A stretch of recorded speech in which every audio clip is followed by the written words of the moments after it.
Hello everyone. Myself, Dr. Abina Shaw, future Dr. Abina Shaw, right?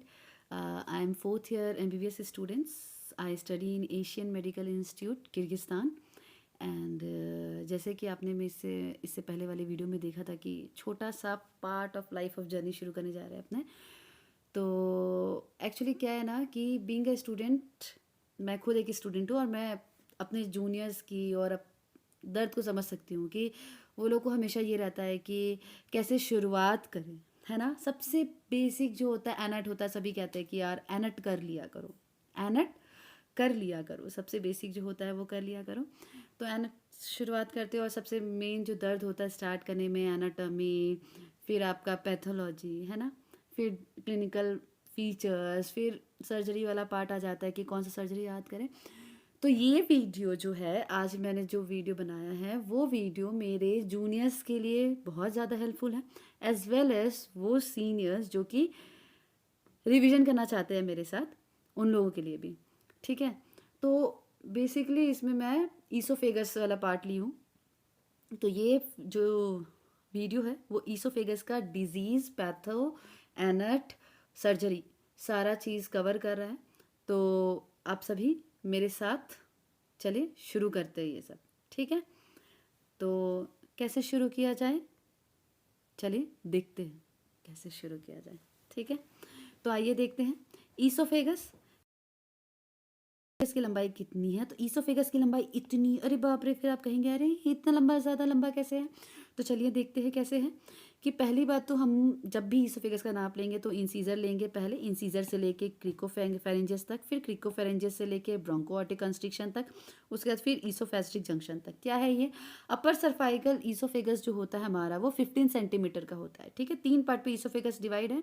Upper cervical region, middle thoracic region and abdominal region, means वो part जो abdominal का जो oesophagus के अंदर जाता है। ठीक है।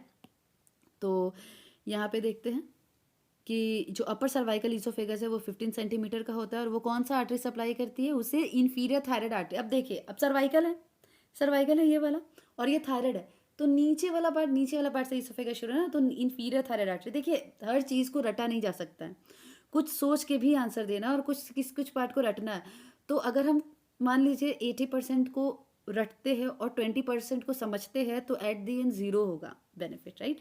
तो अगर हम 60% को समझेंगे और 40% रटेंगे तो हम कहीं ना कहीं याद करने के कगार पे रहेंगे। तो चलिए अपना नैया नहीं डुबाते हुए हम लोग पढ़ते हैं अपर सर्वाइकल ईसोफेगस जो कि इन्फीरियर थायराइड आर्टरी से, मिडल थोरैसिक ईसोफेगस। अब देखिए जो मिडल थोरैसिक ईसोफेगस में दो होता है, एक होता है ऑटा होता है, एक होता है ब्रोंकस होता है। क्या होता है? ऑटा एंड ब्रोंकस। जाहिर सी बात है दो पार्ट वहाँ पे इन्वॉल्व हो रहा है तो वहाँ पे दो आर्टरी सप्लाई करेंगी। कौन सी? वो descending thoracic artery and bronchial artery branches.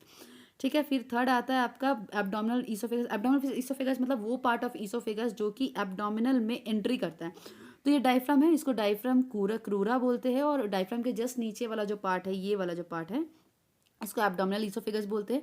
अब देखिए अपर सर्वाइकल जो है वो 15 सेंटीमीटर है, मिडल थोरैसिक आर्टरी 25 सेंटीमीटर है, तो एब्डोमिनल ईसोफेगस को 15 प्लस 25 जो कि 40 सेंटीमीटर में होता है।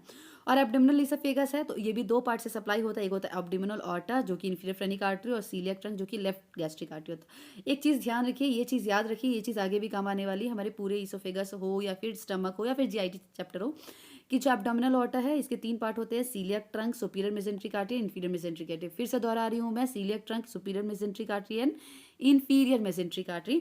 जो सीलियक ट्रंक है वो लेफ्ट गैस्ट्रिक आर्टरी सप्लाई करती है, जो कि लेफ्ट गैस्ट्रिक आर्टरी जो है वो आपकी ईसोफेगस को सप्लाई करती है। ठीक है। तो आइए फिर उसके होता है डेवलपमेंट कैसी होती है ईसोफेगस का। E for oesophagus, E for एंडोडम, सीधा टिक लगा के आना है, रॉन्ग नहीं करना है। क्यों ऐसा बोल रही हूँ मैं कि E for oesophagus, E for एंडोडम, easy याद करना ना, तो क्यों रॉन्ग करे फिर। तो फिर एक चीज़ याद रखना है कि हमारा जो सीलियक ट्रंक है हम जो है वो फोरगट से बनता है, SMA है, सुपीरियर मेसेंट्रिक आर्टरी वो मिड गट से बनता है और इन्फीरियर मेसेंट्रिक आर्टरी है वो हाइंड गट से बनता है। ठीक है। तो देखिए फोरगट जो होता है वो सीलियक ट्रंक बनाता है, मिड गट जो है सुपीरियर मेसेंट्रिक आर्टरी बनाता है और हैंड गट जो होता है इन्फीरियर मेसेंट्रिक आर्टरी आता है।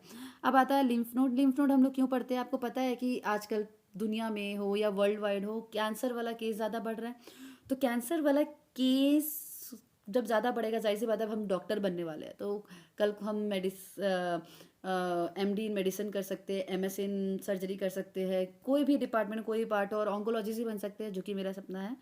लेट्स सी कितनी हद तक हम उसको छू सके। तो लिम्फ नोड बताना मेरा आप लोग के लिए इज़ अ काइंड ऑफ मेरा एक रिवीजन हो जाएगा। तो चलिए ये देखते हैं कि देखिए ये आपका ईसोफेगस वाला पार्ट है। Let's suppose this a oesophagus, let's suppose this a oesophagus, ठीक है। आइए ध्यान दीजिए, ये ईसोफेगस है, तो ईसोफेगस के जो सरफेस में हो ना, है ना, उसको बोलते हैं फर्स्ट स्टेशन। क्या बोलते हैं? First station. अब हमने क्या पढ़ा, क्रिकोफेरेंजिस में कौन सी आर्टरी थी? इंफीरियर थायराइड आर्टरी थी। फिर आपकी थी यहाँ पे inferior phrenic descending thoracic artery. फिर होता है आपका ब्रोंकियल आर्टरी। फिर उसके बाद आपका होता है inferior phrenic artery and left gastric artery. तो अब देखिए, जो भी इस आर्टरी के ऊपर लिम्फ नोड प्रेजेंट रहता है, हम उसको बोलेंगे, हम उसको क्या बोलेंगे? The second station, okay, and third station along the origin. What is the origin? We have heard about the celiac trunk from which this artery gets arise. We will call it as it is, okay.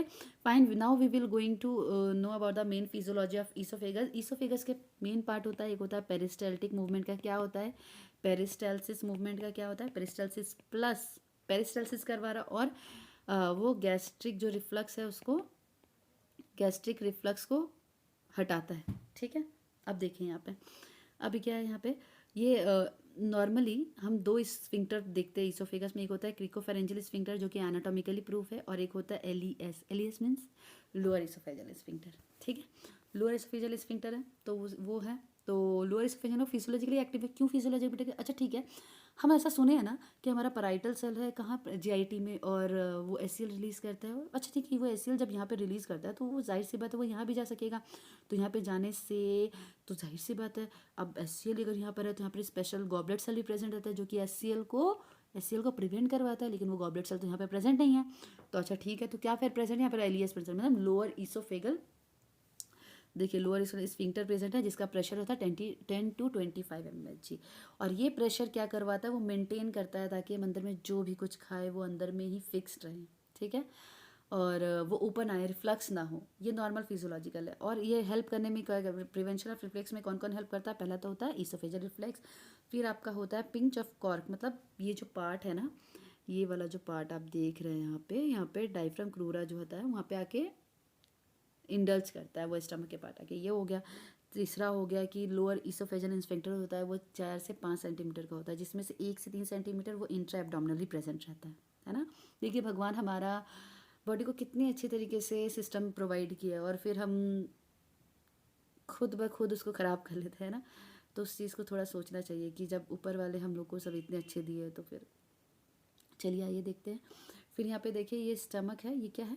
Stomach है ना, ये stomach है, और ये oesophagus है। तो ये angle of his हो गया यहाँ पे, और यहाँ पे रोजेटी मसल फाइबर प्रेजेंट होती है, ठीक है। ये हमारी हो गई अप्लाइड। तो अब हम पढ़ने जा रहे हैं। देखिए अब हम ईसोफेगल जितनी भी डिजीज़ है मैं उसको कवर करूँगी ये छोटे छोटे पार्ट पे। एक है congenital tracheo oesophageal fistula, congenital tracheo oesophageal fistula, Zenker's diverticulum pharyngeal pouch, achalasia, GERD, Barrett oesophagus, hiatus hernia, है ना। अब एक चीज़ याद रखिए कि मेनली हम यहाँ पे क्या देखेंगे? नॉर्मल क्लिनिकल फीचर्स देखेंगे, क्यों हो रहा है पैथोलॉजी देखेंगे, और कोशिश करेंगे कि उसके नाम के साथ ही उसको याद कर लिया जाए। अगर हम उसको उसके नाम के साथ याद कर लेंगे तो कितना अच्छा होगा ना, सब कुछ याद रह जाएगा। तो चले, और ये हम अपने दूसरे वीडियो में कंटिन्यू करेंगे, क्योंकि ये वीडियो बहुत ज़्यादा लॉन्ग हो जाएगा। और मैं आपसे प्रार्थना करती हूँ कि आप मेरा वीडियो लाइक, सब्सक्राइब और शेयर ज़रूर करें। और आप लोग को कुछ भी कंटेंट चाहिए और कुछ भी इम्प्रूवमेंट चाहिए मेरे वीडियो में, तो आप प्लीज़ कमेंट करें।